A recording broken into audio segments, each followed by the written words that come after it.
Harry charges $50 for people to watch him have a live therapy session.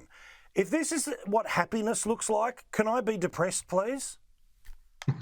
Well, I've had a few people say that to me. I mean, it would be great if we could all have a sort of therapy session, get all our problems off our chest and get somebody else to pay for it. And this is exactly what's happened. I mean, Harry's not content with sort of just speaking his own mind. He's actually getting us to pay for it as well. Now, this is obviously his big chat over a live stream which happened during the week with a doctor called Gabar Marty, and it's got people ruffled because he's speaking about his family once again, talking about coming from a broken home. Said that's why he did well in the army, because they recruit from broken homes. I mean, the list is endless. I mean, he's also diagnosed with ADHD during the interview. I mean, it goes on, doesn't it? Without dropping my parents in it, I've got a little bit of experience with the broken home scenario, and I can tell you what, every second weekend I wasn't going from one palace to another.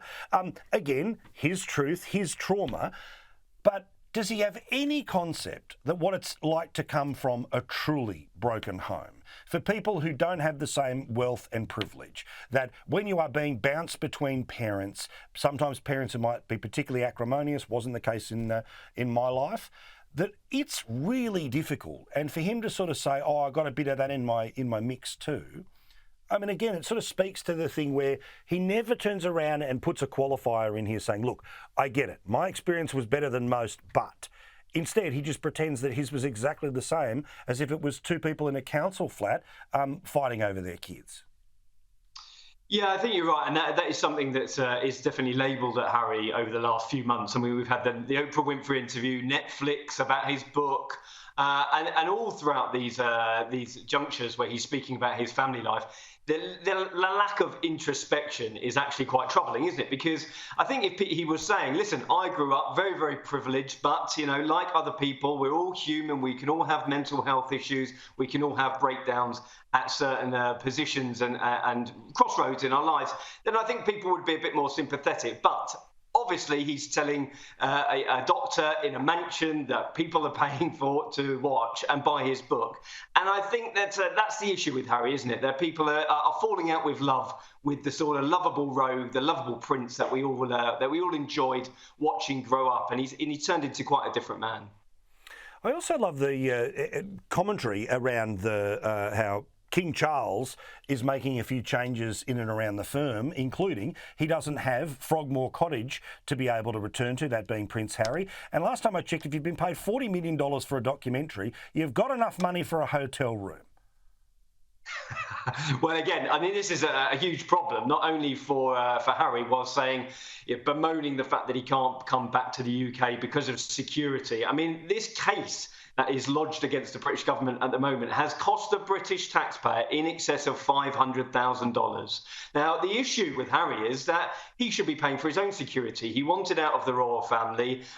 He's got what he wanted, but his issues is that he can't come and visit his family. Well, he did during the Jubilee. He did for his late grandmother's funeral, and I imagine he still will come for the coronation. Now, he's saying all this whilst living in a $20 million mansion, living a very, very different life to the one of service and duty. And I think that, again, this is an issue for him because people did have quite a bit of sympathy for him, but that lack of introspection is something that people find a bit difficult to swallow.